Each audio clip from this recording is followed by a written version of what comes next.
Bapak Ibu semuanya, apa kabar? Kembali lagi di channel Fili Halim di vlog baca Alkitab setiap hari. Kita akan baca Alkitab melanjuti vlog sebelumnya ya Bapak Ibu. Sebelumnya kita akan berdoa. Tuhan, sebentar kami ingin baca firman-Mu Tuhan. Dan juga terima kasih Engkau berikan kami kesempatan untuk membaca firman-Mu. Dan juga biarlah bagi setiap kami yang mendengar, Kau berkati Tuhan, mata hatinya Tuhan. Terima kasih Tuhan, haleluya, amin. Kita mulai ya Bapak Ibu Saudari, baca Alkitab dari pasal 5 sampai pasal 8. Tabut Tuhan di tanah orang Filistin. Sesudah orang Filistin merampas tabut Allah, maka mereka membawanya dari Eben Heizer ke Asdod. Orang Filistin mengambil tabut Allah itu, dibawanya masuk ke kuil Dagon dan diletakkannya di sisi Dagon. Ketika orang-orang Asdod bangun pagi-pagi pada keesokan harinya, tampaklah Dagon terjatuh dengan mukanya ke tanah di hadapan tabut Tuhan. Lalu mereka mengambil Dagon dan mengembalikannya ke tempatnya. Tetapi ketika keesokan harinya mereka bangun pagi-pagi, tampaklah Dagon terjatuh dengan mukanya ke tanah di hadapan tabut Tuhan.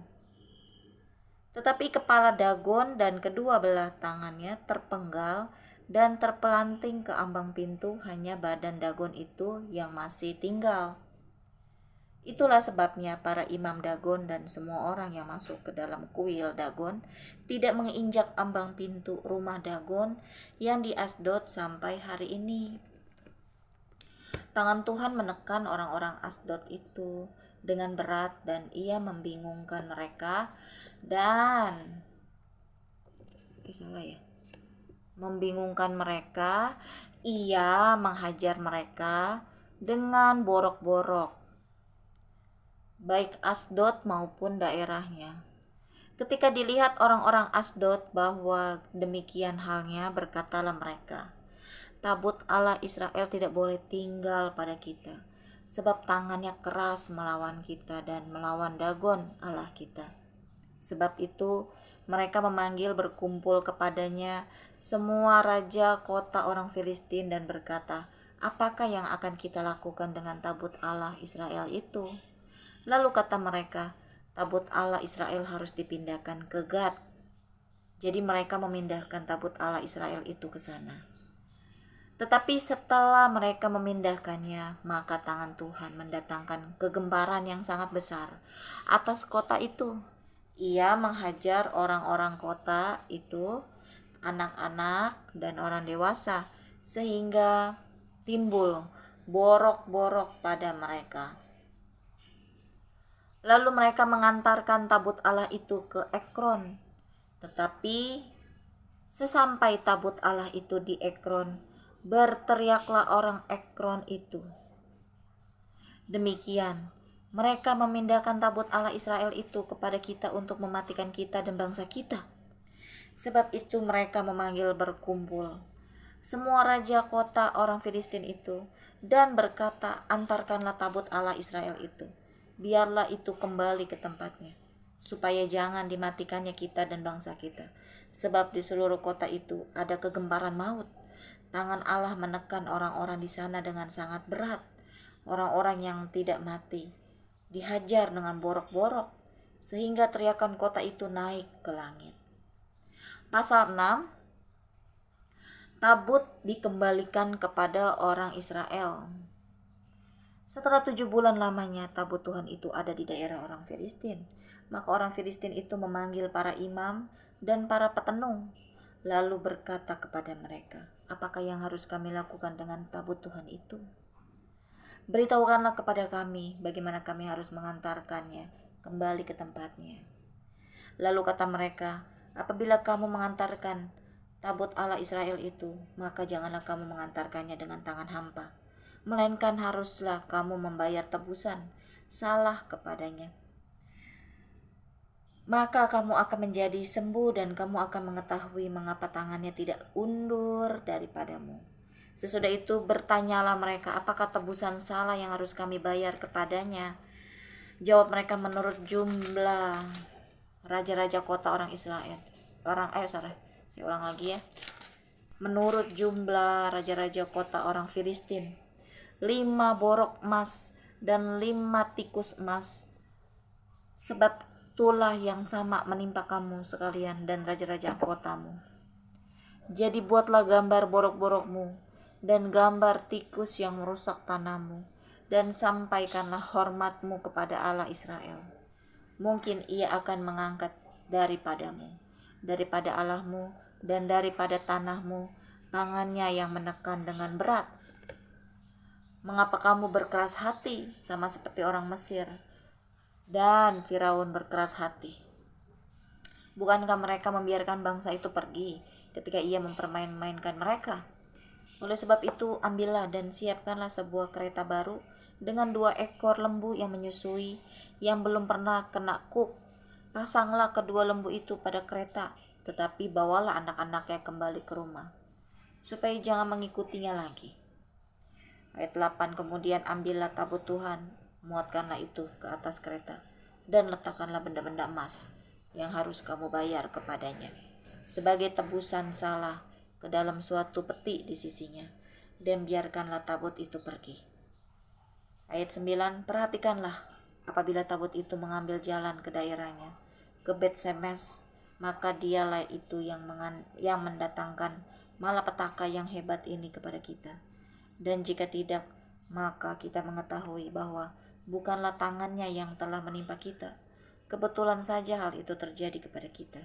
Demikianlah diperbuat orang-orang itu. Mereka mengambil 2 ekor lembu yang menyusui, dipasangnya pada kereta, tetapi anak-anaknya ditahan di rumah. Ayat 11, mereka meletakkan tabut Tuhan ke atas kereta, juga peti berisi tikus-tikus emas, dan gambar benjol-benjol mereka. Lembu-lembu itu langsung mengikuti jalan yang ke Bet-Semes melalui satu jalan raya, sambil menguak dengan tidak menyimpang ke kanan atau ke kiri. Sedang raja-raja kota orang Filistin itu berjalan di belakangnya sampai ke daerah Bet-Semes. Orang-orang Bet-Semes sedang menuai gandum di lembah. Ketika mereka mengangkat muka, maka tampaklah kepada mereka tabut itu. Lalu bersukacitalah mereka melihatnya. Kereta itu sampai ke ladang Yosua, orang Bet-Semes itu, dan berhenti di sana. Di sana ada batu besar. Mereka membelah kayu kereta itu, dan mereka mempersembahkan lembu-lembu sebagai korban bakaran kepada Tuhan. Orang-orang suku Lewi menurunkan tabut Tuhan dengan peti yang ada di sebelahnya, yang di dalamnya ada benda-benda emas itu, lalu menaruhnya di atas batu besar itu. Dan pada hari itu orang-orang Bet-Semes mempersembahkan korban bakaran dan korban sembelihan kepada Tuhan. Ayat 16, ketika kelima raja kota orang Filistin melihat hal itu, pulanglah mereka ke Ekron pada hari itu juga. Inilah benjol-benjol emas yang dibayar orang Filistin kepada Tuhan sebagai tebusan salah. Dari Asdod 1, dari Gaza 1, dari Askelon 1, dari Gad 1, dari Ekron 1. Lagi tikus-tikus emas menurut jumlah segala kota orang Filistin kepunyaan kelima raja kota itu, baik kota-kota yang berkubu maupun dusun-dusun sekitarnya, dan batu besar yang di atasnya diletakkan mereka tabut Tuhan. Di ladang Yosua orang Bet-Semes itu adalah saksi sampai hari ini. Dan ia membunuh beberapa orang Bet-Semes karena mereka melihat ke dalam tabut Tuhan. Ia membunuh 70 orang dari rakyat itu. Rakyat itu berkabung karena Tuhan telah menghajar mereka dengan dahsyatnya. Dan orang-orang Bet-Semes berkata, siapakah yang tahan berdiri di hadapan Tuhan, Allah yang kudus ini? Kepada siapakah ia akan berangkat meninggalkan kita? Lalu mereka mengirim utusan kepada penduduk Kiryat Yearim dengan pesan, orang Filistin telah mengembalikan tabut Tuhan. Datanglah dan angkutlah itu kepadamu. Pasal 7, lalu orang-orang Kiryat Yearim datang. Mereka mengangkut tabut Tuhan itu dan membawanya ke dalam rumah Aminadab yang di atas bukit. Dari mana ya? dan Eleazar anaknya mereka kuduskan untuk menjaga tabut Tuhan itu. Orang Filistin terpukul kalah dekat Mispa. Sejak saat tabut itu tinggal di Kiryat Yearim, berlalulah waktu yang cukup lama, yakni 20 tahun, dan seluruh kaum Israel mengeluh kepada Tuhan. Lalu berkatalah Samuel kepada seluruh kaum Israel demikian, jika kamu berbalik kepada Tuhan dengan segenap hati, maka jauhkanlah para allah asing dan para Asitoret dari tengah-tengahmu, dan tunjukkanlah hatimu kepada Tuhan dan beribadahlah hanya kepadanya, maka ia akan melepaskan kamu dari tangan orang Filistin. Kemudian orang-orang Israel menjauhkan para Baal dan para Asitoret dan beribadah hanya kepada Tuhan. Lalu berkatalah Samuel, kumpulkanlah segenap orang Israel ke Mispa, maka aku akan berdoa untuk kamu kepada Tuhan. Setelah berkumpul di Mispa, mereka menimba air dan mencurahkannya di hadapan Tuhan. Mereka juga berpuasa pada hari itu dan berkata di sana, kami telah berdosa kepada Tuhan. Dan Samuel menghakimi orang Israel di Mispa. Ketika didengar orang Filistin bahwa orang Israel telah berkumpul di Mispa, majulah raja-raja kota orang Filistin mendatangi orang Israel. Serta didengar orang Israel demikian, maka ketakutanlah mereka terhadap orang Filistin. Lalu kata orang Israel kepada Samuel, janganlah berhenti berseru bagi kami kepada Tuhan Allah kita, supaya ia menyelamatkan kami dari tangan orang Filistin itu.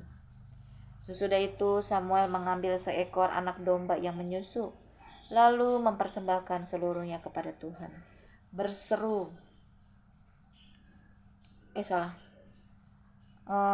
Lalu mempersembahkan seluruhnya kepada Tuhan sebagai korban bakaran.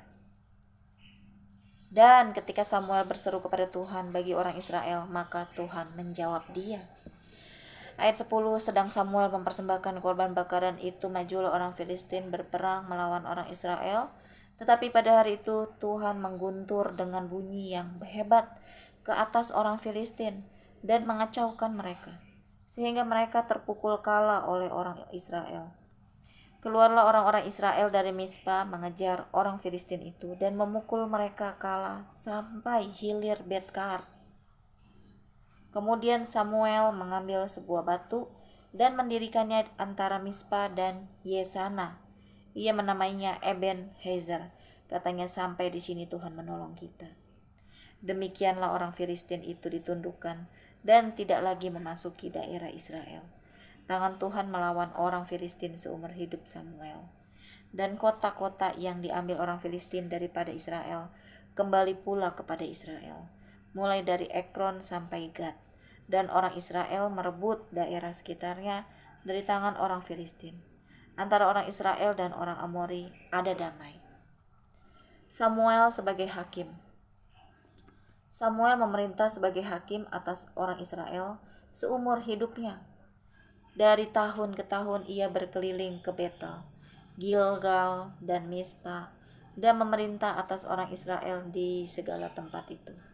Lalu ia kembali ke Rama, sebab di sanalah rumahnya dan di sanalah ia memerintah atas orang Israel. Dan di sana ia mendirikan mezbah bagi Tuhan. Pasal 8. Orang Israel menghendaki seorang raja. Setelah Samuel menjadi tua, diangkatnya lah anak-anaknya laki-laki menjadi hakim atas orang Israel. Nama anaknya yang sulung ialah Yoel, dan nama anaknya yang kedua ialah Abia. Keduanya menjadi hakim di Beersheba. Tetapi anak-anaknya itu tidak hidup seperti ayahnya. Mereka mengejar laba, menerima suap, dan memutarbalikkan keadilan. Sebab itu berkumpullah semua tua-tua Israel. Mereka datang kepada Samuel di Rama dan berkata kepadanya, engkau sudah tua dan anak-anakmu tidak hidup seperti engkau. Maka angkatlah sekarang seorang raja atas kami untuk memerintah kami, seperti pada segala bangsa-bangsa lain. Waktu mereka berkata, berikanlah kepada kami seorang raja untuk memerintah kami, perkataan itu mengesalkan Samuel. Maka berdoalah Samuel kepada Tuhan. Tuhan berfirman kepada Samuel, Dengarkanlah perkataan bangsa itu dalam segala hal yang dikatakan mereka kepadamu. Sebab bukan engkau yang mereka tolak, tetapi akulah yang mereka tolak, supaya jangan aku menjadi raja atas mereka. Tepat seperti yang dilakukan mereka kepadaku sejak hari aku menuntun mereka keluar dari Mesir sampai hari ini, yakni meninggalkan daku dan beribadah kepada Allah lain. Demikianlah juga dilakukan mereka kepadamu. Oleh sebab itu dengarkanlah permintaan mereka. Hanya peringatkanlah mereka dengan sungguh-sungguh dan beritahukanlah kepada mereka apa yang menjadi hak raja yang akan memerintah mereka. Dan Samuel menyampaikan segala firman Tuhan kepada bangsa itu yang meminta seorang raja kepadanya.